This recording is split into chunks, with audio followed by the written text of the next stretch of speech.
Well, keep in mind that if you're President Trump, you see yourself as the contemporary equivalent of the Roman emperor, say about the year 2000. And you're talking about a group of states in Europe that are analogous to the Greek city-states. Now, what were the Greek city-states within the broader framework of the Roman Empire? Well, they were a source of admiration. The Romans admired and respected Hellenic culture. They thought the Greeks had created effectively the foundations for their civilization. The whole Eastern Roman Empire spoke Greek, and everybody who sat down to write anything, all the way up to and including Marcus Aurelius in the 2nd century, is writing in Greek, not Latin. In fact, Caesar was criticized for writing his treatise on Gaul in Roman because they said, if you were an educated man, you'd have written that in Greek. So stop and think about that. I think that's the way we view Europe. Or at least I was brought up to think in those terms. I thought of Europe as the wellspring of our civilization. If water is purest at its source, then Europe is the waterhead or fountainhead of our civilization. But at the same time, we're Romans. We're multitudes, quantity, what's the right word? Magnitudes larger and more powerful than the European states. And so there's been a tendency to see them as a group that needs to be dragged along in the directions that we want to go. This is what's really harmed NATO. We weaponized it. We used the Europeans. We instrumentalized it so that we would drag Europeans into places like Afghanistan, Iraq, Syria, Libya. In other words, it's all about what are they going to do for us?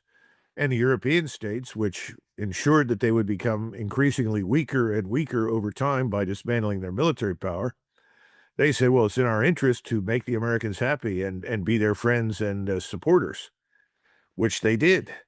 But they forgot that in the meantime, the United States was growing ever more powerful with broader interests, certainly interests that reach far beyond Europe. All of that results in what you've got today. President Trump goes over there and he says, this is what I want. Well, if you don't want that, then frankly, I don't need you. I'll do whatever I want anyway. But NATO is also one of the components of that structure that I mentioned earlier inside the Beltway. You have the Atlantic Council.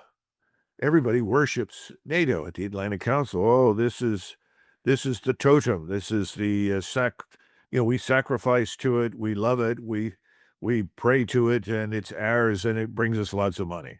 Uh, they're all over Washington, D.C. And, change is very frightening to these people. If we don't have NATO, if we're not doing what we've always done, then what have we got? The problem with Donald Trump, though, is that he has no strategy. There is no national anything strategy. There's no national military strategy. They call it a national security strategy. You read through that thing.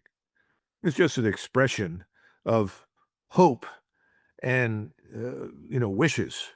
Well, we'd really like to get along with China, and we don't want to really fight Russia, and on, but there is no framework for execution. There are no guideposts into the future.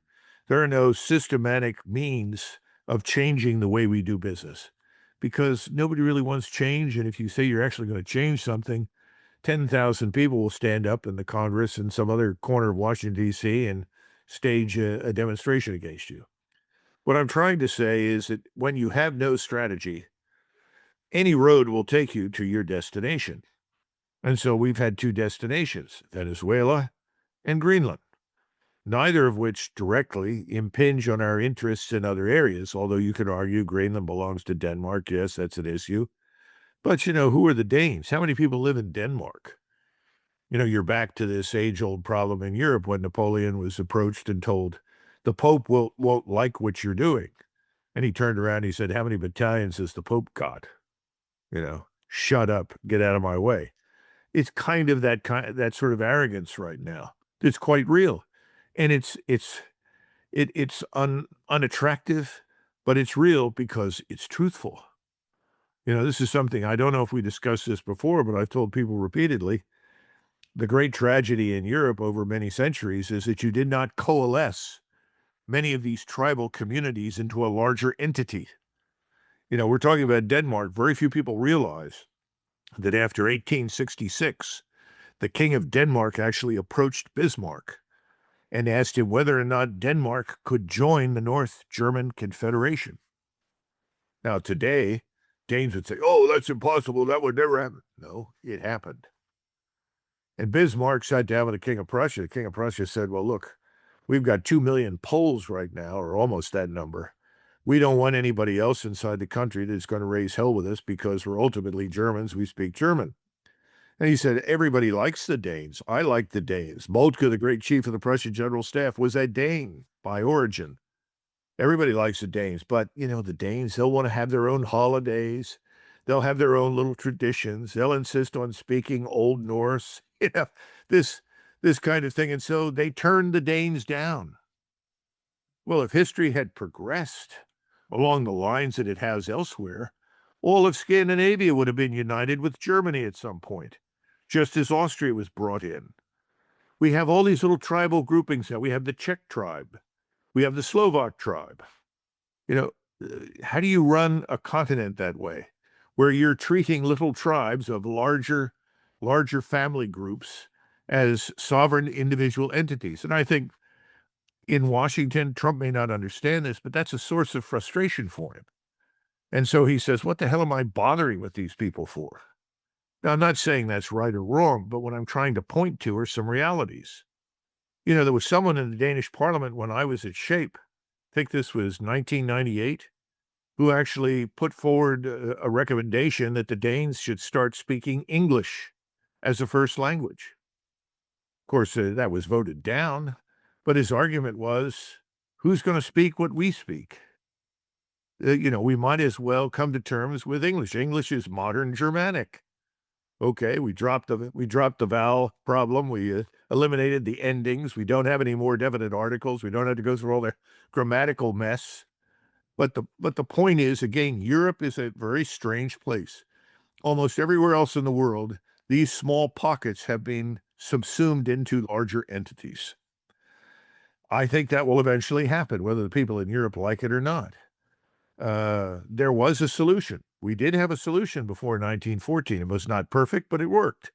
You had the Habsburgs, the Romanovs, the Hohenzollerns. Well, we Americans intervened, and we saw to it that was dismantled. So what do you have now? You have the legacy of multiple world wars, a great deal of confusion, no coherence. All of this combines to create frustration at high levels in the American political elite, to the point where they say, well, why bother? That's the problem. So I think Donald Trump is settled right now for some sort of compromise with Greenland. It's meaningless to large part, and I wouldn't have bothered with it anyway. But I think it was Doctorow who suggested, why don't the Danes take the money and run? 700 million euros or something. That would go a long way for Denmark. I mean, I'm not saying that's the right answer. What I'm saying is that there are different ways to look at this problem. But I don't think people understand that when Trump looks at it, he doesn't understand what the problem is. He just sees a piece of real estate that is close to the United States and is within the framework of his security zone, like it or not.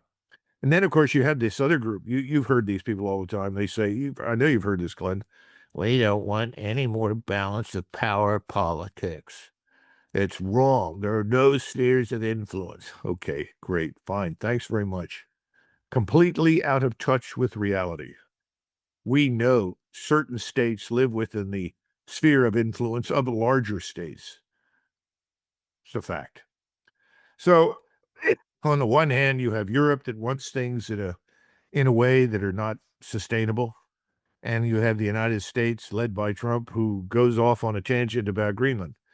I think we've learned our lesson already in Venezuela. I think we kidnapped these people after pouring millions of dollars in to buy everybody off. And now we've discovered, gosh, it's a big country. We can't occupy this place. If we try to supplant the government, it'll never work. So we said, well, I guess we'll live with this government. We just want to cut a deal with them that's beneficial to us. Now, I don't know how long that will all last. But again, there's no strategy. None. "Well, what do you wanna do this week, boss?" I mean, it's almost that bad.